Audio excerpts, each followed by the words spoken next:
اعوذ باللہ من الشیطان الرجیم وَكَأَيِّن مِّنْ آيَةٍ فِي السَّمَاوَاتِ وَالْأَرْضِ يَمُرُّونَ عَلَيْهَا وَهُمْ عَنْهَا مُعْرِضُونَ۔ اللہ تعالیٰ نے یہ جو کائنات پیدا کی ہے، اس میں ہر چیز وہ انسان کے فائدے کے لیے ہے۔ اللہ تعالیٰ کی اس میں کوئی نہ کوئی حکمت ہے۔ یہاں کی یہ دنیا، یہ زندگی آزمائشوں والی ہے، ابتلاء والی ہے، امتحانات والی ہے، تو اس میں بھی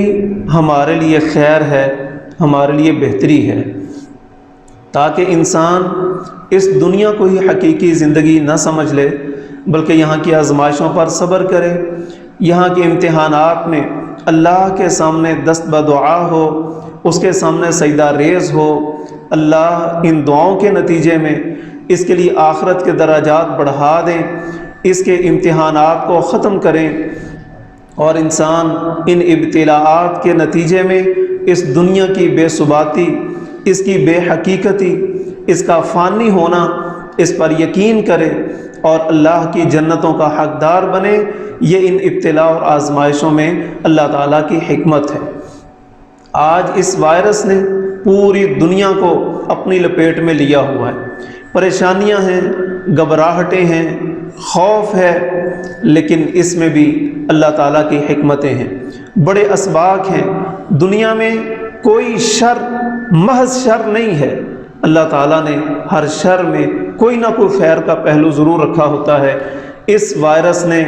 یہ بات سمجھا دی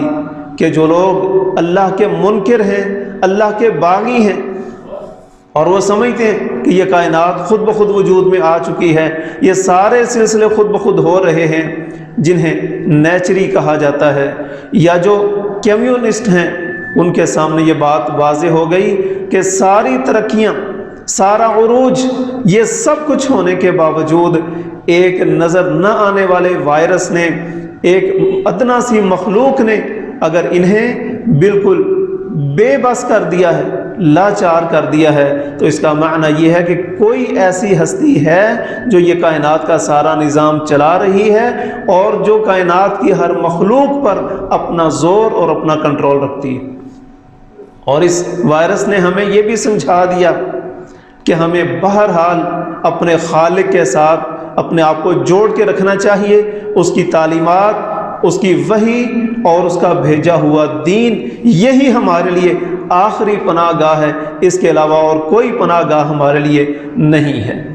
اس کا سب سے بڑا فائدہ یہ ہوگا کہ جب ہم ان بیماریوں کو، ان آزمائشوں کو اللہ کی طرف سے امتحان سمجھیں گے، اللہ کی طرف سے ایک جھنجھوڑنے والے عوامل سمجھیں گے، تو پھر ہم اپنے گناہوں کی طرف بھی توجہ کریں گے، ان گناہوں سے معافی بھی مانگیں گے اور اپنی اصلاح بھی کریں گے۔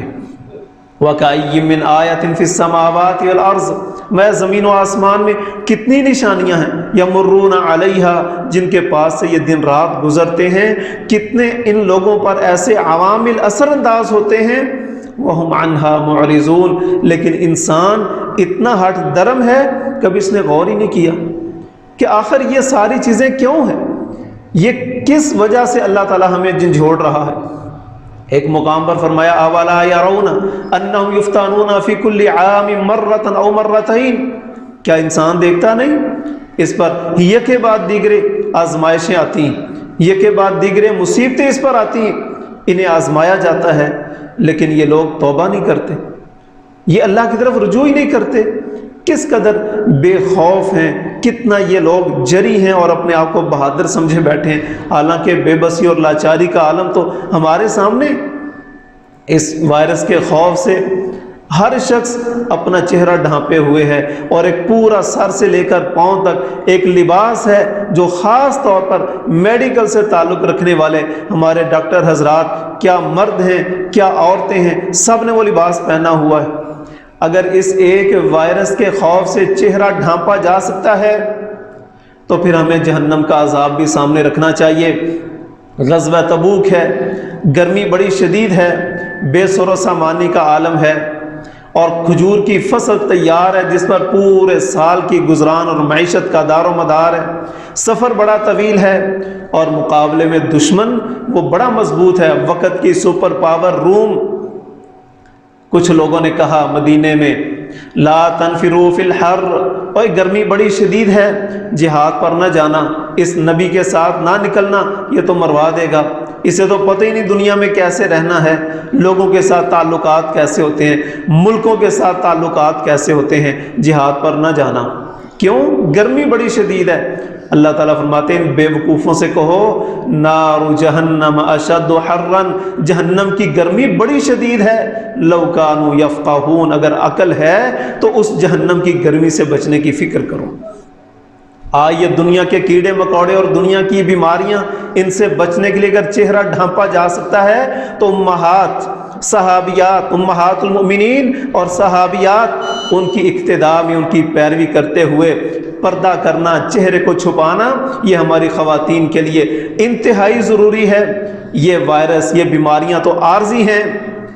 اگر یہ بیماریاں حملہ آور نہ بھی ہوں تو کیا پھر موت نہیں آنی؟ موت تو پھر بھی ہے، اس لیے ہمیں اس موت کی تیاری کرنی چاہیے۔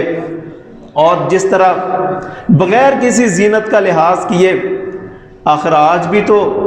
ہماری یہ ڈاکٹر بہنیں، لیڈی ڈاکٹرز، یہ ایک رول ماڈل ہیں ہمارے معاشرے کا، عورتیں ان کو نقالی کرنے میں بڑی فخر محسوس کرتی ہیں۔ یہ معاشرے کا ایلیٹ طبقہ ہے، پڑھا لکھا اور ذرا روشن خیال طبقہ ہے، ہماری عام عورتیں بھی ان کے پیچھے چلنا، ان کی طرح کا لباس، ان کی طرح کا ڈیزائن، ان کی طرح کا فیشن اختیار کرنا بڑا اچھا سمجھتی ہیں۔ آج یہی ہماری لیڈی ڈاکٹرز دیکھیں کس طرح سر سے لے کر پاؤں تک ایک خاص لباس اپنے آپ کو چھپائے ہوئے، کوئی زینت ظاہر نہیں ہو رہی۔ ایک کیڑے نے اس قدر بے بس کر دیا، اس کے خوف سے یہ سارا کام ہو رہا ہے، تو کیا اللہ تعالیٰ نے جو حکم دیا لا یبدین زینتہن الا ما ظہر منہا، یہ زینتیں ظاہر کرنے کی چیز نہیں ہیں،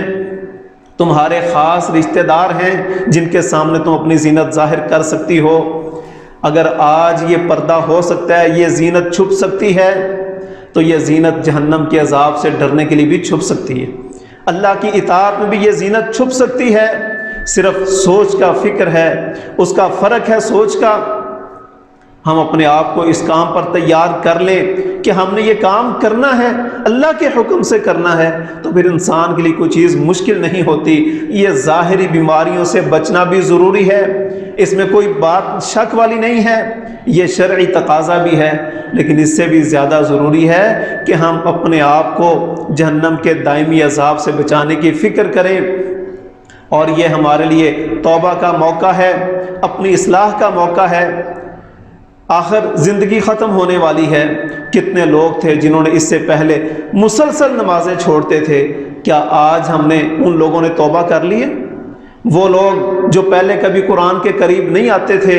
کیا انہوں نے اپنی اصلاح کر لی ہے؟ قرآن پڑھنے کو اپنا معمول بنا لیا ہے، قرآن سمجھنے کی فکر کی ہے؟ جتنے لوگ پہلے گناہوں کی زندگی میں اپنے آپ کو غرق کیے ہوئے تھے، کیا انہوں نے اپنی اصلاح کی فکر کی ہے؟ یہ ہمارا ان دنوں میں خاص طور پر ہمارے سوچنے کا مقام ہے، یہ کرنے کے کام ہیں۔ رمضان آ رہا ہے، اس رمضان کی تیاری کریں، اور سب سے بہترین تیاری اس کی یہ ہے کہ سابقہ گناہوں سے توبہ تائب ہوتے ہوئے آئندہ کے لیے اپنے آپ کو اللہ کے احکامات کے مطابق زندگی کو بنانے کی فکر اور کوشش کریں۔ اگر ہم یہ کام کر لیں تو یہ جتنی بیماریاں، جتنی ابتلاءات اور آزمائشیں ہیں، یہ ختم بھی ہو سکتی ہیں، اور اس شر میں سے ہمارے لیے یہ خیر کا پہلو بھی نکل سکتا ہے۔ اللہ تعالیٰ سمجھنے کی، عمل کرنے کی توفیق عطا فرمائے۔